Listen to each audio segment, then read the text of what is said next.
Welcome to Rants TV, Travel and Events. Travel and Events.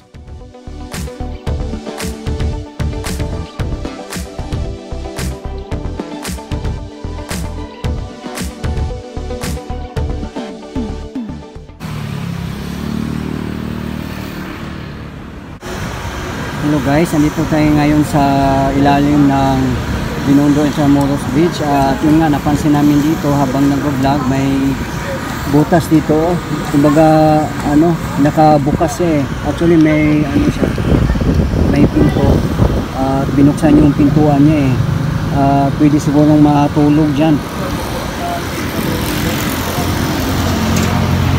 Ayan at napakadelikado, baka makuryente kung sino mang nag-open yan. Ayan baka delikado.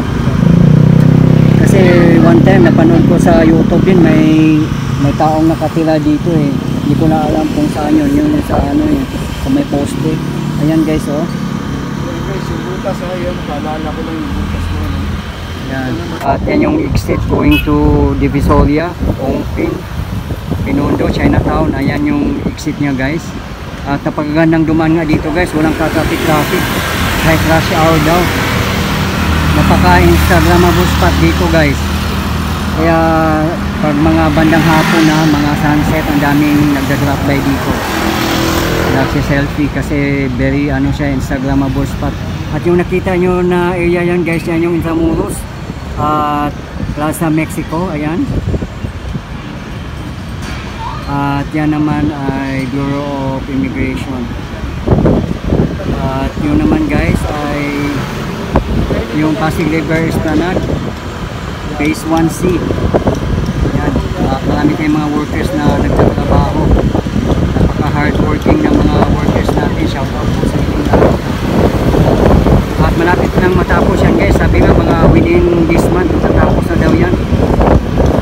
Yan yung sa taas ay upper deck or viewing deck. Ang sa baba naman yan guys, yung lower deck niya ay yung mga restaurant, coffee shop at iba pang mga shop.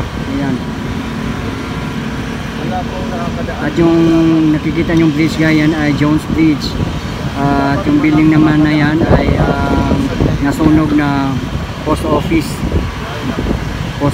building. Hindi natin alam na may mga bata bumabasok dyan. Dapat ko isa sa mga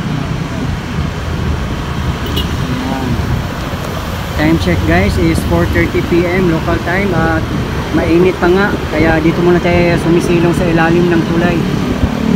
So ayan yung guys yung parang ganyan ba, may sarado siya. Yung nga lang, yung dyan naka-open Paano kaya binuksan yan? Kaya napaka-delikado. At nakakatakot din naman pumasok dyan guys baka malaglag ka pa doon sa ilog. Yan.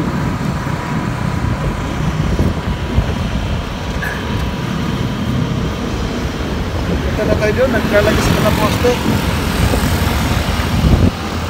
So yan naman yung entrance dito guys. Yan yung galing pa ng Roton. Ayan siya.